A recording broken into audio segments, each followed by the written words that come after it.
and also the New Testament. And he said to love God with all your heart, with all your mind, with all your soul, with all your strength. I come before you today with a message of hope and resilience. Good morning, everyone, and welcome to our service. Today, we'll be reflecting on the importance of community and faith in our daily lives. And let's all give thanks for the blessings we have received this past year and pray for continued guidance and strength in the year to come.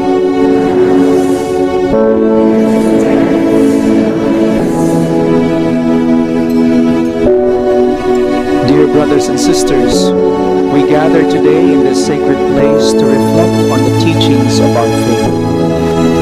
Ipagbunyi po natin ang ating butihing Panginoon. Palakpakan natin. A reading from the Holy Gospel according to Luke. We will now have the reading of the Gospel according to St. Luke. We should always remember the past and look forward to the future with the Lord by our side. Good morning, everyone, and welcome to our Easter celebration. We're so glad you could join us today. Give thanks with a grateful heart. Give thanks to the Holy One. Give thanks because He's given Jesus Christ, His Son. In the name of the Father, and of the Son, and of the Holy Spirit. Amen. And He will embrace all our weaknesses, our sins, and our shortcomings. May the peace of the Lord be with you always. A passage of sacred scripture to prepare our hearts and minds for worship.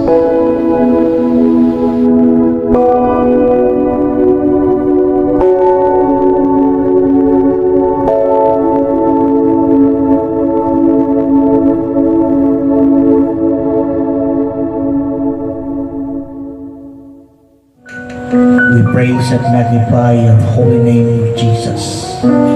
Sa ngalan ng Ama, ng Anak at ng Espiritu Santo. Amen. Banal na Diyos, dakilat makapangyarihang Ama, Diyos na may likha ng langit at lupa, ng lahat ng bagay na aming nakikita at di nakikita. Ikaw ang Diyos ni Abraham, Isaac at Jacob. Sa oras na ito, patuloy ka namin pinupuri, niluluwalhati, na dakilat sinasamba sa Espiritu at sa katotohanan. Loobin mo nawa na kayo po inyong samahan sa dakong ito at muli po ngayon at yung mapagpapagimalang kamay. Abutin ang lahat ng aming pangangailangan. Inyo pong pagalingin ang mga may karamdaman at sakit sa ngalan ni Kristo Jesus. Yung mga nangihinat at bibigatan inyong pag-aanit palakasin sa ngalan ni Kristo Jesus. At ang lahat ng kahilingang itataas, ipagkaloob mo tugunin sa pangalan ng aming Panginoon. Pagpalain mo po higit sa lahat ang mabuting balita na ating ihahatid upang ito mabigay sa amin ang liwanag sa lahat ng makikinig at makakarinig ang mensahe ito na siyang maging daluyan ng iyong mga tanda, himala, kapabalaghan, kapangyarihan at walang tigil na biyaya papapala. Ito po ang aming samot-dalangin sa ngalan ng Ama at ng Anak at ng Espiritu Santo. Lahat po ay magsabi ng Amen. Palakpak Kwaresma sa ating buhay na Diyos.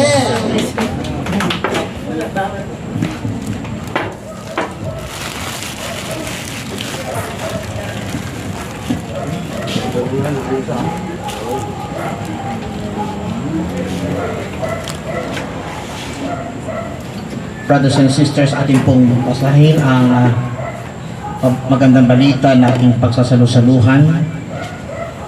Ito po'y hanguin natin sa ating mabuting balita ngayong darating na linggo.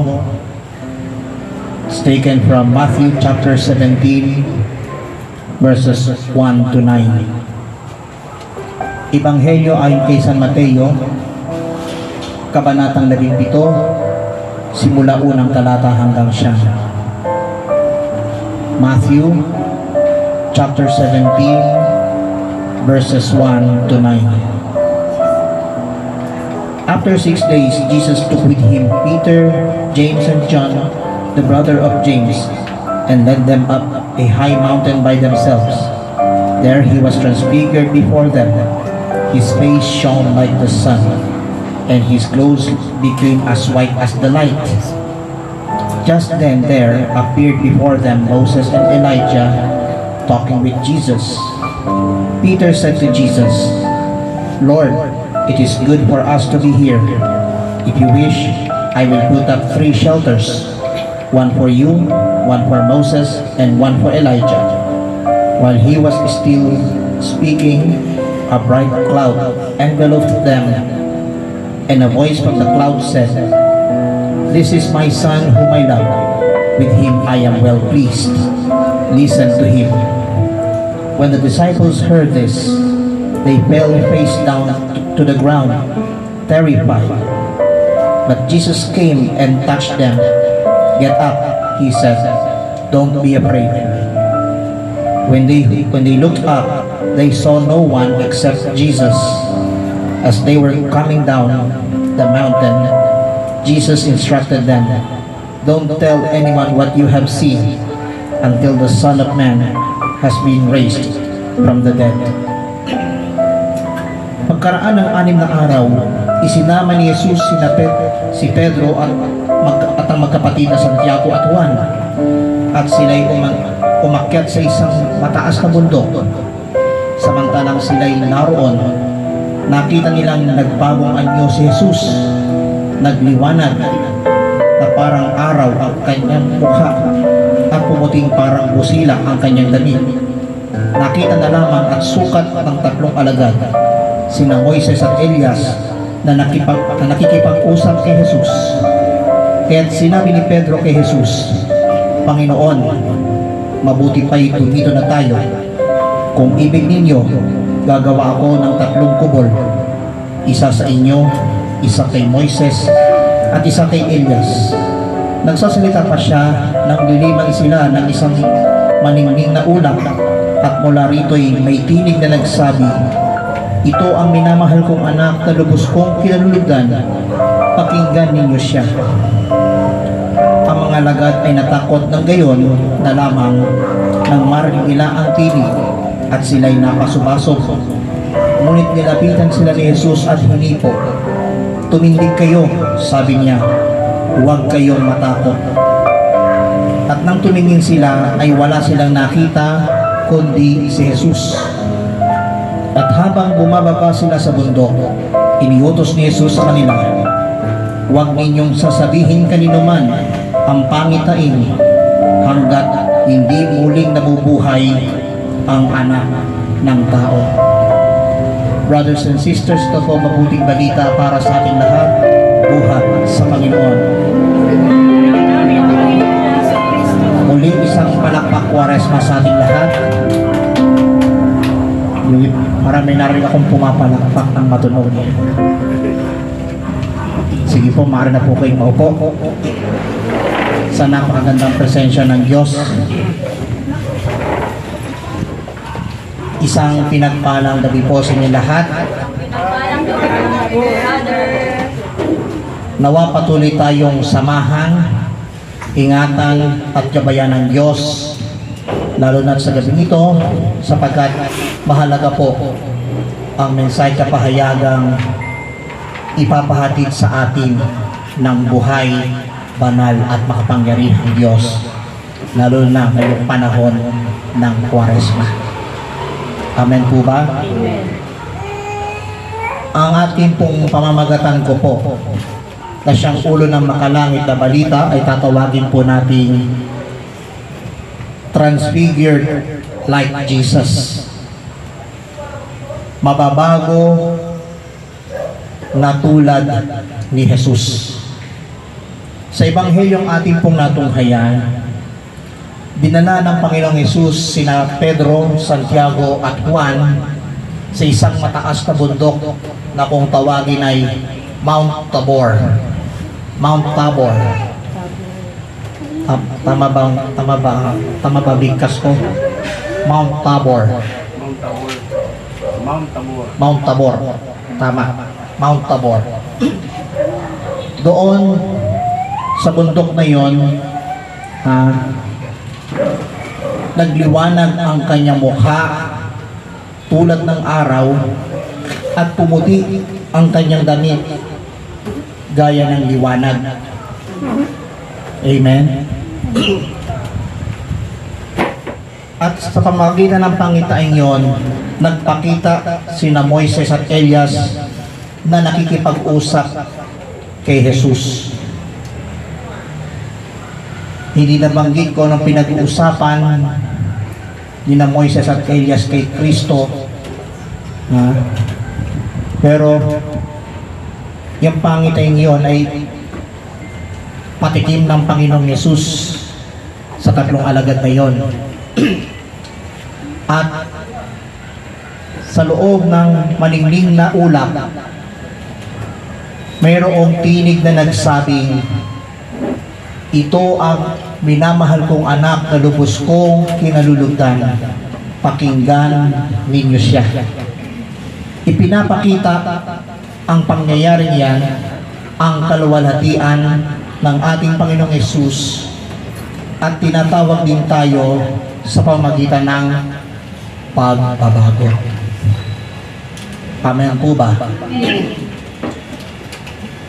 Ang Mount Tabor ang siyang dako kung saan naganap ang tinatawag na sneak preview ng Panginoong Yesus para makita ang kaluwalhatian na ipinakita sa tatlong alagad. Ang tawag doon ay Mount of Transfiguration. Mount of Transfiguration ang tawag doon sa bundok Tabor. Ayon sa mga naglalakbay o nagpipilgrim sa Holy Land, doon pinapakita ang significance ng Transfiguration ng ating Panginoon. At yan ang pinakang patikim ng Panginoong Yesus sa tatlong alagad. At tinawag din tayong lahat sa pagbabagong anyo sa pamagitan ng pagtatransform. Amen? So, ang tanong ko po mga katuwang at mga kapatid sa pananampalataya, how can we be transfigured like Jesus? Paano tayo mababago tulad ng ating Panginoong Jesus? Una sa lahat, higit sa lahat, ang unang hakbang para tayo mabago tulad ni Jesus ay ito. Let us go up the mountain with Christ and seek His presence. Sama-samang umakyat sa bundok kasama ang Panginoong Yesus at makita o hanapin ang kanyang presensya. Amen? Makikita natin sa Matthew chapter 17 verse 1 and 2. Pagkaraan ng 6 na araw, isinama ni Jesus si Pedro at ang magkapatid na Santiago at Juan, at sila'y umakyat sa isang mataas na bundok. Samantalang sila'y naroon, nakita nilang nagbabagong anyo si Jesus. Nagliwanag na parang araw ang kanyang mukha at pumuting parang busilak ang kanyang damit. Now, ang ibig sabihin po ng verse na yon, transformation happens when we intentionally seeking God's presence and separate from distractions. Ang pagbabagong anyo ay nangyayari kapag ating hinahanap ang presensya ng Diyos at humiwalay sa ingay ng daigdig. Amen? Katulad ng ingay ng mga tahol na aso sa ibang bahay, hindi natin pinapansin. Bakit kamo? Sapagkat nakatuon ang ating tinig sa mabuting balita tungkol sa pagbabagong anyong tulad ni Jesus. Palakpak Kwaresma sa ating buhay na Diyos. At ano pa ang sabi sa sulat ni Apostol San Pablo sa mga taga-Roma? Roma Kabanatang 12, Talatang 2. Huwag kayong umayon sa takbo ng mundong ito. Mag-iba na kayo at magbago ng isip. What does it mean? God renews our mind through His living Word. Binabago ng Panginoong Diyos ang ating isipan sa pamamagitan ng Kanyang buhay na salita. Amen? Katulad ng napansin ko sa isang video post sa Facebook ng isang vlogger. Hindi ko po babanggitin ang pangalan ng vlogger na yon sapagkat isa rin po ginamit ng Panginoon para mabago yung tao na masasabi natin naging affected ng tinatawag na mental health. No? Isang 19-year-old na dalagita ang matagal nang kinulong ng isang nanay. Imagine niyo sa tulong ng isang vlogger, dinala sa isang shelter. Dinala pa sa isang shelter ang isang dalagita na naapektuhan din ng kanyang mental health dahil kinulong siya ng kanyang nanay na tila baga naapektuhan, tinatawag na mental health. Let's say nawala sa katinuan, pero dahil sa biyaya at grasya ng Diyos at sa pamamagitan ng isang vlogger, doon dinala sa shelter at malamang sa tulong ng kanyang mga followers ay malaking tulong para mapaayos ang katayuan ng isang 19-year-old na dalagita na naapektuhan ng kanyang mental health dahil sa kapabayaan ng kanyang nanay. Amen? And I pray that 19-year-old girl will be transformed by God's living Word. Purihin natin ang palakpak Kwaresma sa buhay na Diyos. Amen? So yan ang unang hakbang na dapat nating tandaan. Let us go up the mountain with Christ and seek His presence. Amen? Second thing to be transformed like Jesus or transfigured like Jesus is this: listen to the voice of the Father and obey Jesus. Makinig sa tinig ng Diyos Ama at sumunod kay Jesus. Where am I found it? According to Matthew chapter 17, verses 4 to 5. Kaya't sinabi ni Pedro kay Jesus, Panginoon, mabuti pa'y dumito na tayo. Kung ibig ninyo, gagawa ako ng 3 kubol. Isa sa inyo, isa kay Moises, at isa kay Elias. Nagsasalita pa siya nang liliman sila ng isang maningning na ulap. At mula rito ay may tinig na nagsabi, ito ang minamahal kong anak na lubos kong kinalulugdan. Pakinggan ninyo siya. Napakaliwanag na sinabi ng tinig. Ito ang minamahal kong anak na lubos kong kinalulugdan. Pakinggan ninyo siya. Sa ibang Tagalog translation, ito ang sinisitang kong anak na lubos kong kinalulugdan. Makinig kayo sa Kanya. Amen? Amen po ba? Yan ang declaration ng tinig mula sa alapaap na si Jesus ang kinikilalang pinakamamahal niyang anak na lubos niyang kinalulugdan. In other words, dahil kinilala siyang pinakamamahal na anak ng Diyos, ang Panginoong Hesus,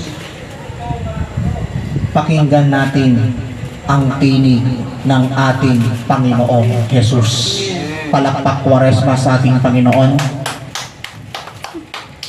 Aray ko, may pumapalakpak pa. Ano pa ang sabi ng sulat ni Apostol Santiago? Tingnan natin ang James chapter 1 verse 22. May pahayag ang sulat ni Apostol Santiago. Ano po ang sabi? Mamuhay kayo ayon sa salita ng Diyos. Kung ito'y pinakikinggan lamang ninyo, ngunit hindi isinasagawa, dinadaya ninyo ang inyong sarili. Aray ko po. Lahat tayo tinamaan ng salita ng Panginoon. Amen? Now, doon sa binasa natin sa Matthew 17 verses 4 to 5, ang ibig sabihin nun, ang tunay na pagbabago ay nagmumula sa pagsunod kay Jesus. Nasundan niyo po? Ang tunay na pagbabago ay nagmumula lamang sa pagsunod sa ating Panginoon. Amen? We grow when we apply God's Word daily. Lumalago tayo kapag araw-araw nating isinasagawa ang salita ng Diyos. For example, dito sa Mabunga Residence, kaya lumalago araw-araw ang salita ng Diyos dahil ang kanyang pamilya ay katulong saan? Sa pag-negosyo, lalo higit sa pagiging devoted nila dito. Amen. Tuwing Biyernes. At bukod pa doon, sila ay devoted rin sa ating banal na simbahang Katolika. Lalo na sa mga gawaing pangsimbahan. Amen? Palakpak Kwaresma sa ating buhay na Diyos. Mahalaga po na tayong lahat ay dapat lumalago kung araw-araw nating itatanim sa ating isip at puso ang salita ng Diyos. Naalala ko po nang sabihin ng punong lingkod ang salitang isip, puso at nguso. Natatandaan niyo po ba yon? Isip, puso at nguso. Now, anong ibig sabihin nun? Isip, puso at nguso na yan. Hindi lamang basta nala ang pakikinggan, kundi itatanim lamang sa ating isip at puso ang salita ng Diyos, at sa pamagitan ng ating nguso, ibahagi sa iba ang mensahe kapahayagan ng Diyos na inyong pinakinggan, tinanggap at isinagawa. Papurihan natin sa Diyos ng palakpak Kwaresma.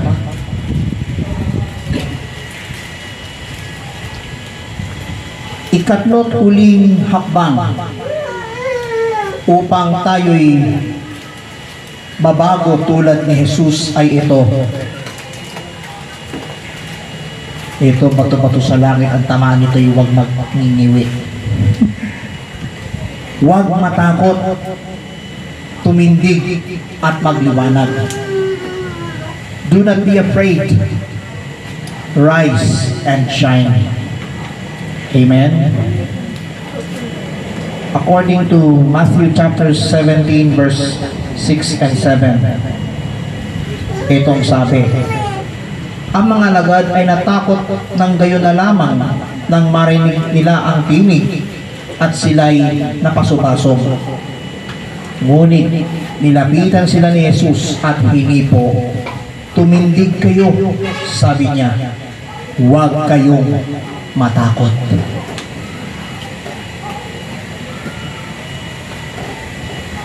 Jesus removes fear and strengthens us. Inalis ng Panginoong Yesus ang ating takot at tayo'y pinalalakas niya. Amen? Yung ating takot sa mga nakakatakot na bagay, inalis ng Panginoong Yesus. At sa tulong ng kanyang Espiritu, tayo'y kanyang pinalalakas. Kaya, huwag ho kayong matakot. Huwag ho tayong matakot sa anumang mga nangyayari sa ating paligid. Ang importante, nakatuon tayo sa mensahe at kapahayagan ng buhay, banal at makapangyarihang Diyos. Amen? Now, tignan po natin ang second letter of St. Paul to Timothy. Ikalawang sulat ni Apostol San Pablo kay Timoteo. Ang kabanatay 1, talatang 7. Ito ang sabi ni San Pablo Apostol. 2 Timothy chapter 1 verse 7. Sapagkat hindi espiritu ng kaluwagan ang ibinigay sa atin ng Diyos, kundi espiritu ng kapangyarihan, pag-ibig at pagpipigil sa sarili. For God did not send us the spirit of timidity, but the spirit of power and of love and of self-discipline. Now, anong ibig sabihin nun? God empowers us to live boldly.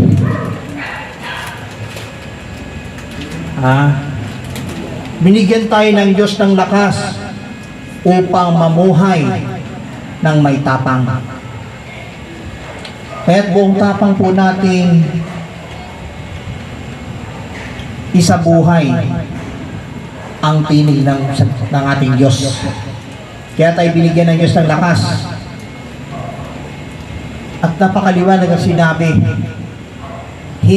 sapagkat hindi espiritu ng kaluwagan ang ibinigay sa atin ng Diyos, kundi espiritu ng kapangyarihan, pag-ibig, at pagpipigil sa sarili. Mahalaga ang pagpipigil sa sarili, sapagkat kung wala ang pagpipigil sa sarili, wala ang pag-ibig at wala ang kapangyarihan, malamang hanggang ngayon takot pa rin tayo sa mga nagaganap. Amen? Pero dahil sa pagbabagong anyo ni Kristo, doon inaalis ang takot at higit sa lahat, binigyan tayo ng kalakasan. Amen? Palakpak Kwaresma ang ibigay natin sa Diyos. So tandaan po natin itong tatlong hakbang. First, go up the mountain with Jesus and seek His presence. Second, listen to the voice of the Father and obey Jesus. And the third one, do not be afraid, rise and shine. At bilang pangwakas, ipinapakita ng pagbabagong anyo ang kalwalhatian ng Panginoong Yesus. At tayo pong lahat ay inanyayahan sa pagbabago upang hanapin ang kanyang presensya, sundin ang kanyang tinig, at tumindig ng walang takot. Amen?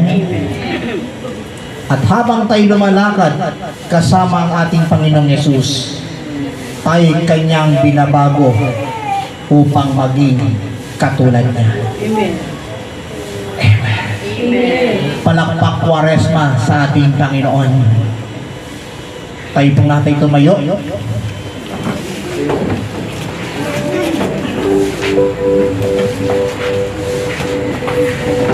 Itaas ang ating kamay sa ating Panginoon at ialay natin sa Panginoon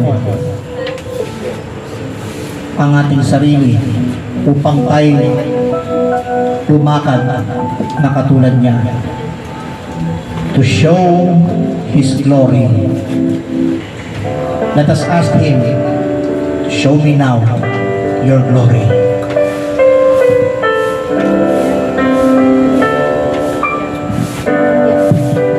Show me now your glory. Let me know your ways. Let your very presence shine into my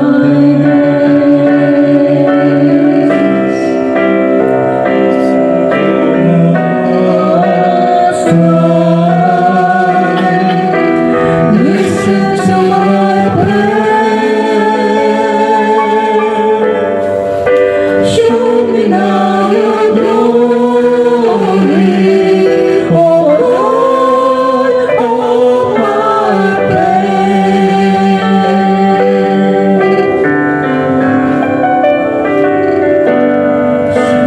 Show me now your glory. Let me know your ways. Let your very presence shine through my days. Listen to my heart cry. Listen to my prayer. Show me now your glory, oh Lord, oh my prayer. Listen to my heart cry. Listen to my prayer. Show me now your glory, oh God, oh my prayer. Oh God, oh my prayer. Oh Lord, oh my prayer. Hallelujah.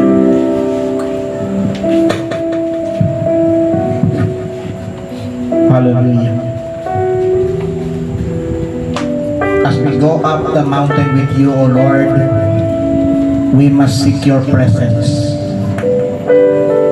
And we listen to the voice of God the Father and obey you, O Lord Jesus. And we will not afraid. And we rise and shine. Tunay nga na ito ang mensahe tungkol sa pagbabagong tulad mo, Panginoong Yesus. Naniniwala kami na kaming lahat ay patuloy na lalakad at patuloy pang lumalakad sa iyong kabanalan at katwiran, Panginoon. Kaya naman, sa pagpapatuloy ng aming 40 araw na pagninilay at paglalakbay sa iyong mga pinagdaanan upang matubos ang buong daigdig sa pamagitan ng iyong kaligtasan, Panginoon. Pagpalain mo po kaming lahat na nandito sa taong ito. Pagpalain mo po pamilya mabunga. Pagpalain mo rin po ang mga nandito sa tahanang ito.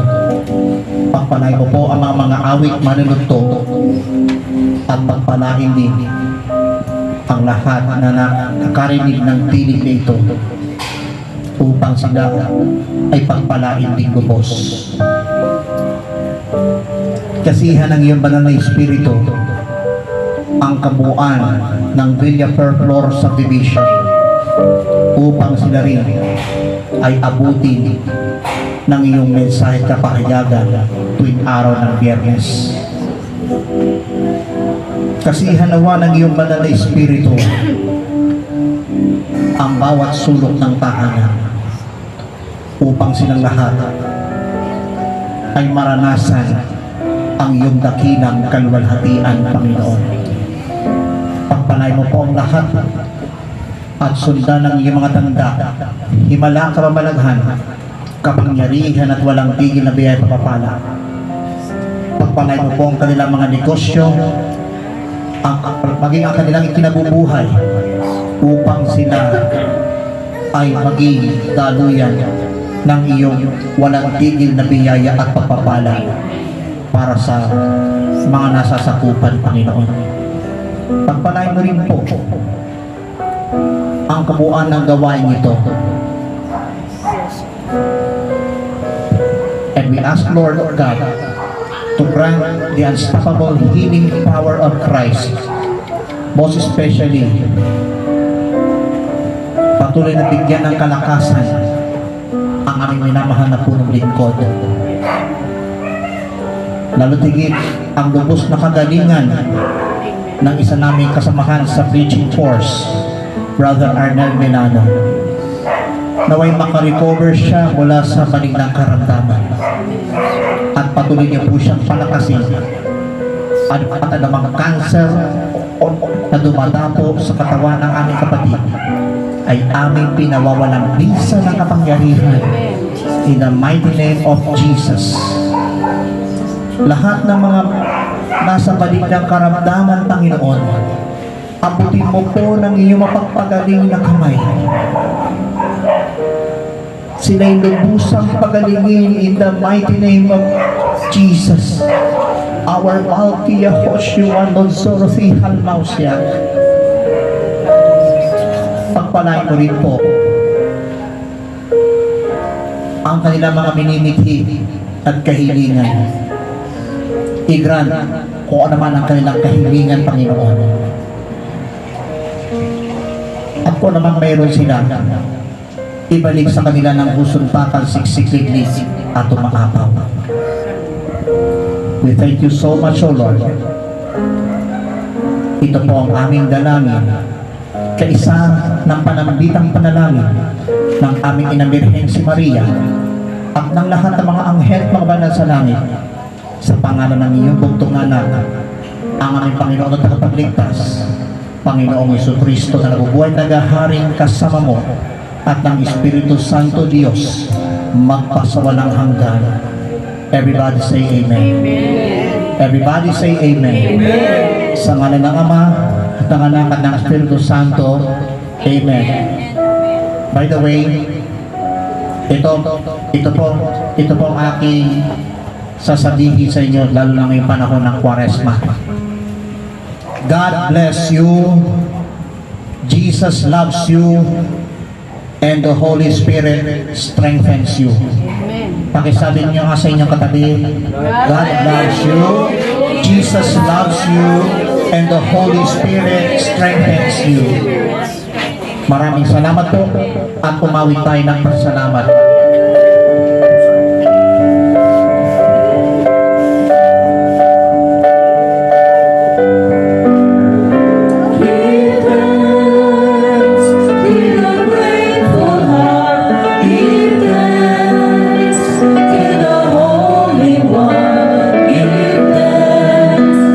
Also the New Testament. And he said to love God with all your heart, with all your mind, with all your soul, with all your strength. I come before you today with a message of hope and resilience. Good morning, everyone, and welcome to our service. Today, we'll be reflecting on the importance of community and faith in our daily lives. And let's all give thanks for the blessings we have received this past year and pray for continued guidance and strength in the year to come.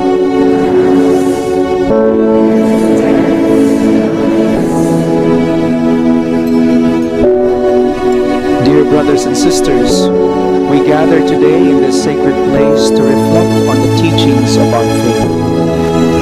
Ipagbunyi po natin ang ating butihing Panginoon. Palakpakan natin.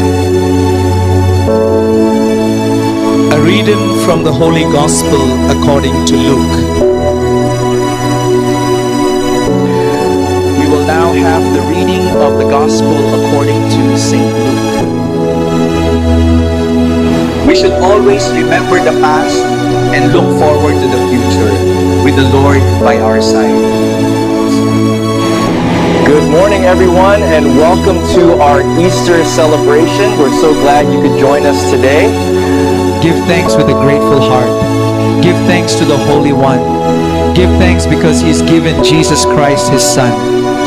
In the name of the Father, and of the Son, and of the Holy Spirit. Amen. And He will embrace all our weaknesses, our sins, and our shortcomings. May the peace of the Lord be with you always. A passage of sacred scripture to prepare our hearts and minds for worship.